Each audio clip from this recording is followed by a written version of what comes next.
સુરત જિલ્લાના ઓલપાડના સાયણ સહિતના આજુબાજુના વિસ્તારોમાં ખાડીના પાણી ભરાઈ જતા જળબંબોળની સ્થિતિ સર્જાઈ છે।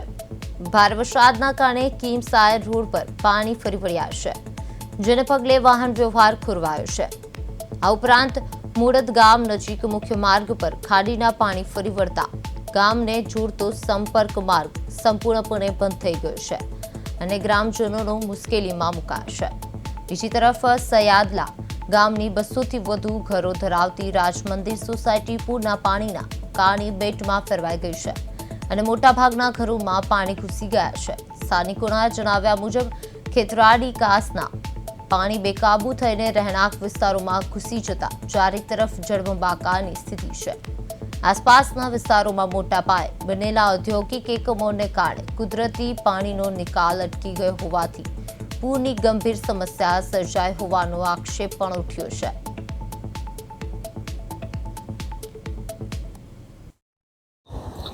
ઓલપાડ તાલુકાના સિયારલા ગામની સીમમાં રાજ મંદિર જે સોસાયટી આવી છે, આ સોસાયટીમાં વરસાદી પાણી સોસાયટીમાં ઘૂસી ગયા છે અને જે રીતના આપ જે દ્રશ્યો જોઈ રહ્યા છો, દુકાનોમાં પણ પાણી ઘૂસી ગયા છે। જે રીતે સતત વરસાદ વરસવાના કારણે સાયણ ગામ બેટમાં ફેરવાયું છે। મુરત ગામના જવાના રસ્તા પર પાણી ફરી વળ્યા છે અને જે રીતના આપ દ્રશ્ય હું કેમેરામેનને કહીશ કે સોસાયટીના જે ગેટથી લઈને જે મુખ્ય માર્ગ છે, કીમથી સાયણ જવાનો જે માર્ગ છે અને એ માર્ગ પર સિયારલા ગામ નજીક આ સોસાયટી આવેલી છે અને આ સોસાયટીમાં જે રીતે પાણી ભરાઈ ગયા છે, જળબંબાકાર જેવી સ્થિતિની નિર્માણ થયું છે, કારણ કે વરસાદી પાણીનો નિકાલ નથી થયો। તેના કારણે સોસાયટીના લોકો હેરાન પરેશાન થઈ ગયા છે। સોસાયટીના એક ભાઈ છે, આપણી સાથે એમની સાથે વાત કરીએ। क्या नाम आपका? नारायण भाई। नारायण भाई, पानी पानी कहाँ से भरा है? बारिश का है? पानी बारिश का भरा है और खेती से सब पानी यहाँ आके भर रहा है। पानी यहाँ से नहीं निकल रहा है। अच्छा, ये जो पानी आ रहा है तो वो सीम से आ रहा है? नहीं, टीम से हाँ, ये खेती का पूरा खेत का पानी आ रहा है। खेत का पानी पूरा आ रहा है। ये पानी यहाँ से नहीं निकलने का रास्ता ही घर नहीं। में पानी घुस गया? हाँ, घर में भी पानी घुसा हुआ है। दुकान सब में? हाँ, दुकान में रात को पानी आया? रात को अच्छा, 8-9 बजे पानी आया। हाँ, अभी क्या पानी निकाल के लिए कोई कामगिरी चल रही है? नहीं, कुछ नहीं चल रहा है। रोड पे जितना जाता है मकान हो गए यहाँ पे? होगा 300-400 तक होगा। 300-400 मकान? हाँ, पूरा सोसाइटी लाइन है। अच्छा, ये कौन सी सोसाइटी? राज मंदिर सोसाइटी। कोई निकाल नहीं है? नहीं। જે રીતે જે સ્થાનિક કહી રહ્યા છે કે રાજ મંદિર સોસાયટી છે અને 300-400 મકાનો છે, તમામ મકાનોમાં જે રીતે વરસાદી પાણી ઘૂસી ગયા છે, લોકો છે તે હેરાન પરેશાન થઈ ગયા છે। ખાસ કરીને આ વખતનું ચોમાસું ભારે પડ્યું છે, કારણ કે જે રીતે ઇન્ડસ્ટ્રીયલ સતત વધી રહ્યા છે, બાંધકામ થઈ રહ્યું છે અને દબાણોના કારણે પાણીનો જે ખેતરાડી નિકાલ થતો હતો તે નથી થતો અને એના કારણે જે કાસ હોય છે ગામની સીમમાં તેના પાણી ફરી વળતા હોય છે અને જે રાજ મંદિર સિયારલા ગામ નજીક આવેલી સોસાયટીમાં ઘરમાં પાણી ઘૂસી ગયા છે અને આ વિસ્તારના લોકો ત્રાહિમામ પોકારી ઉઠ્યા છે। કિરણસિંહ ગોહિલ, પ્રદેશ 24 ગુજરાતી, સુરત।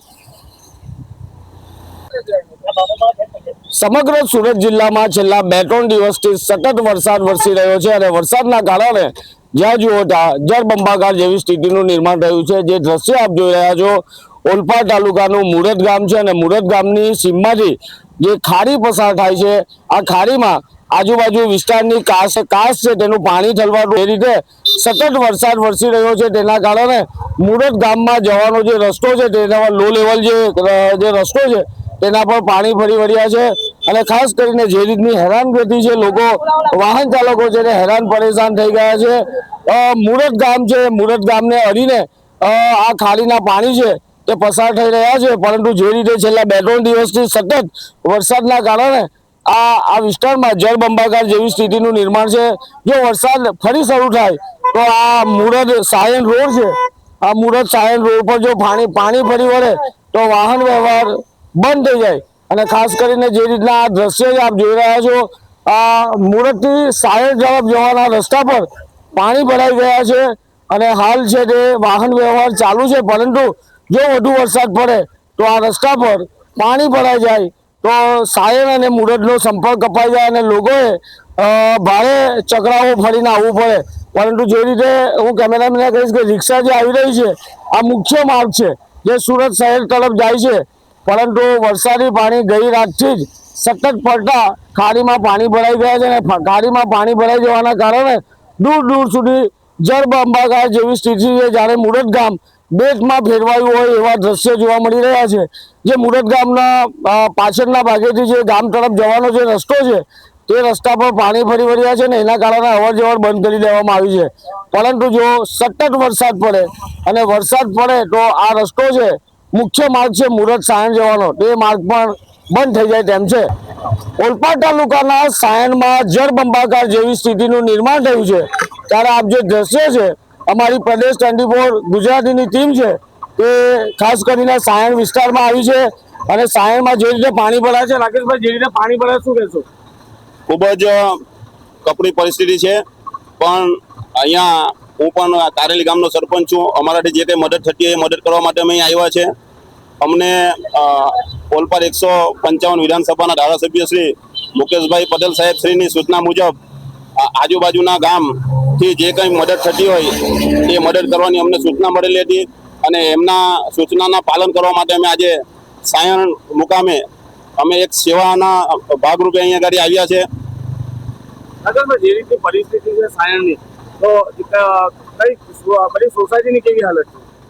સોસાયટીની હાલત તો પાણી તો બધે ભરાયા છે, પણ પાણીનો નિકાલ પણ અહીંનું તંત્ર ખૂબ જ ઝડપીપૂર્વક કામ કરી રહ્યું છે, જેથી કરીને જે સોસાયટીઓમાં પાણી ભરાયેલા છે એ સોસાયટીને ખૂબ જ સહેલાઈથી એમને અંદરથી જે પાણી ભરાયેલા છે એમાંથી મુક્ત કરી શકે એ રીતની અહીંની ટીમ કામે લાગેલી છે। ખાસ કરીને પાણીના નિકાલ માટે જે કામગીરી કરવાની હોય, આ જે વરસાદ જે પડ્યો છે આજુબાજુના કાચનું પાણી ભરાયું છે, આજુબાજુના કાચનું પાણી તો ભરાયું છે, પણ જે રીતના અહીંયા તંત્રની કામગીરી ખૂબ જ સારી હતી, છતાં પણ કુદરતની સામે તો શું કરી શકીએ, વરસાદ ખૂબ જ વધારે પ્રમાણમાં પડેલો હોવાથી પાણી ભરાયેલા છે। ખાસ કરીને હું કેમેરામેનને કહીશ કે જે દ્રશ્ય બતાવે આ સાયણ વિભાગ કેળવણી મંડળ જે શીખશે તેમાં ઘૂંટણસમાં પાણી ભરાઈ ગયા છે, જ્યાં જુઓ ત્યાં જળબંબાકાર જેવી પરિસ્થિતિ છે અને આખું સાયણ નગર જાણે પાણીમાં બેટમાં ફેરવાયું હોય એવા દ્રશ્યો જોવા મળી રહ્યા છે। જે સોસાયટીઓમાં પાણી ભરાયા છે એ સોસાયટીમાં મેદાને છે ગઈકાલ રાતથી તેઓ સતત કામગીરી કરી રહ્યા છે, વાહનો પણ પાણીમાં ખોટકાઈ રહ્યા છે, પાણીની અંદર જે પાણી ભરાઈ જવાના કારણે વાહનો બંધ થઈ રહ્યા છે, પરંતુ સૌથી મહત્વની બાબત એ છે કે જે કાંસનું પાણી છે આજુબાજુ વિસ્તારોમાંથી જે પાણી આવે છે એ સાયણ નગરમાં ફરી વળ્યું છે અને સાયણ વિસ્તારની મોટાભાગની સોસાયટીમાં ઘરોમાં પાણી ઘૂસી ગયા છે। સ્થાનિક તંત્ર છે કે મોડી રાતથી સતત કામે લાગ્યું છે અને કામે લાગવાને કારણે પાણીનો ઝડપી નિકાલ થાય એની કામગીરી સતત તેઓ કરી રહ્યું છે। સ્થાનિક તંત્ર છે તે પાણીના નિકાલ માટે કામે લાગ્યું છે અને આ વિસ્તારના લોકો પણ લોકોની મદદે આવી રહ્યા છે।